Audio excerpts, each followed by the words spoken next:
Ladies and gentlemen, welcome to a beautiful, sunny, 70-degree Friday the 13th in New York City. This guy right here is Ray Flick, television beat writer for Bleeding Cool. This thing here that you are watching is called the Weekly Static. It is our 35th weekly edition that we have done. So we're kind of going to pat ourselves on the back here. You hear me talk about we. Again, I'm Ray, television beat writer, but I represent the Weekly Static team, which consists of Trejo, Bat-Murr, Rocky, and Margo Staten, who is on location right now doing some cool iZombie stuff for us. But yeah, the Weekly Static. What we do here is we take a look back at 5 topics from the previous week in Bleeding Cool's television coverage, and we offer an interesting, unique, hopefully funny, thought-provoking, entertaining perspective on the topic. You may agree with it, you may not agree with it. Hell, the people who wrote the articles may not even necessarily agree with what I have to say. That's perfectly fine. That's great. Let me know what you think. Comment down below. Hit me up on social media.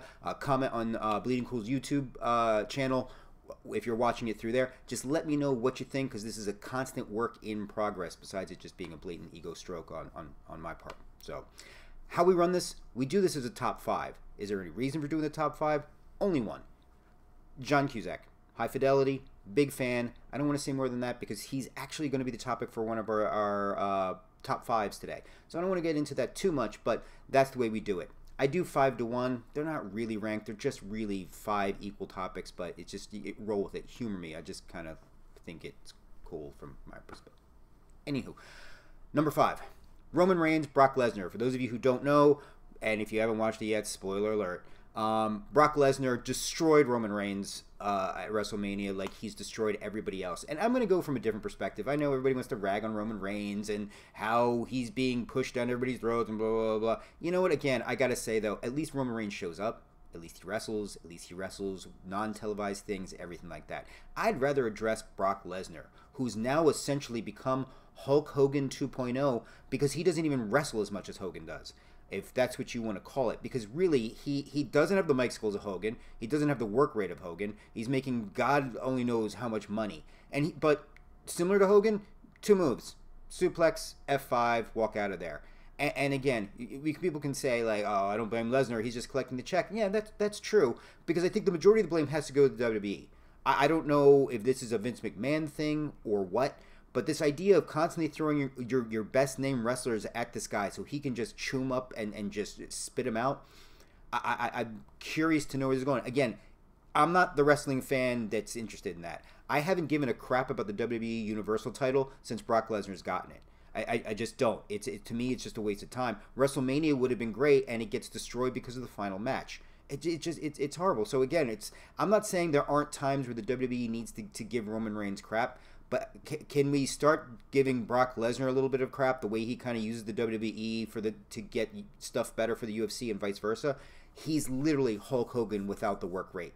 Can't even work the mic well. Thank God for Paul Heyman. I don't know what the hell would happen if Paul Heyman wasn't in play. So yeah, Brock Lesnar, not impressed. Wasn't impressed with the UFC. Much more impressed with him in his previous run in the WWE years ago. But this is just a paycheck collecting joke. That's all it is. Number 5. Number 4. As I said, we're going to start talking about my spirit animal, John Cusack. For those of you who don't know, and I think I touched upon this last time, but there's been kind of a follow-up. Disney streaming service is going to be creating I guess a remake, reboot, some reword for Nick Hornby's High Fidelity, which was turned into a 2000 movie, co-written and starring John Cusack. John Cusack really isn't a big fan on a variety of levels. One, the idea of just taking something somebody knows and rebranding it now, he just is particularly not a big fan of across the board. And he's also made no bones about the fact that this idea of making it more upbeat and it more family friendly and all of those things, yeah, he is not a fan of it. I love there was a tweet where he said, if anybody's thinking about touching Gross Point Blank, essentially don't do it because it would be painfully stupid. I also like the fact that he does give a way out, which is, if you involve the author Nick, then it can be something good. But I do agree. There was something about the book and there's something about the movie. It's not meant to be an after-school special, or it's not meant to be an uplifting, hey, let's have a little moral message at the end or anything like that. This is a show that's meant to be on an HBO or a Netflix or something like that. Disney, again, I feel like it's just you're co-opting the title to kind of get something off of it, whereas I think you have a lot more potential if you can get it off the streaming service and put it somewhere else where it can be above a PG-13 rating, which the streaming service is going for. So I have a love for High Fidelity. I have a lot of respect for John Cusack. I need them to do better with the project. So High Fidelity, please find your way to something that's not just pure family-friendly fare. That's kind of what I'm hoping for. That's number 4. Number 3, Netflix isn't going to have anything at the Cannes Film Festival. And the reason why is because the Cannes Film Festival has changed its rules about only movies that have been released in theaters in France are allowed to be displayed. So it's not like Netflix is making this choice. Netflix has kind of had this choice thrust upon them. So I want to touch upon this for a couple of reasons. One, to me, it's the equivalent of the old guy on the porch waving his cane at the kids and telling them to get off his lawn. It's this stubbornness we're having of ignoring the way things are moving. People are staying home more. They're investing more money in their home theater systems, their sound systems, their entertainment, their food, and everything else like that. The theater-going experience just isn't what it used to be. And I'm going to be honest with you personally, I'm tired of getting lectured about the theater-going experience by film critics and by people behind the scenes in the industry who don't go to the theaters. How many reviewers are using screener copies or go to specialized screenings who don't go to see a theater with the masses, and how many executives and anything like that? So again, if you're gonna essentially lecture me, just be putting your actions to your words. That's the only thing, because there's so many times you hear like, oh, the theater going experience, oh, the theater going experience. Yeah, once screeners started coming to play, when was the last time you actually went to a theater? So Con, you're going to end up changing it. From what I understand, I didn't get a full update on it, but since that article posted, I know the head of Cannes Film Festival has been kind of backtracking a little bit. But hey, you made the choice. Netflix responded and wanted to make sure people knew it wasn't their decision, that it was yours. I can't blame them. Can't blame them at all. So, Con, you got to get up to 2018. Everybody has got to get up to 2018. Movies are no longer on the big screen anymore. They're on anything that anybody has a screen for. That's just where we're going, folks. That's number 3. Number 2, Margaret Atwood. Apparently, Margaret Atwood in an interview, if those of you who don't know, Margaret Atwood is the author of The Handmaid's Tale, which has been turned into a disgustingly and righteously successful and popular and quality show on Hulu. But in an interview, she had talked about and made a reference, not even made a reference, essentially said that the bombers of 9/11 learned and got their idea from Star Wars. The scene where I'm assuming she's talking about the blowing up of the Death Star at the end. She keeps it very vague about just some guys flying through a middle of a thing and blowing something up.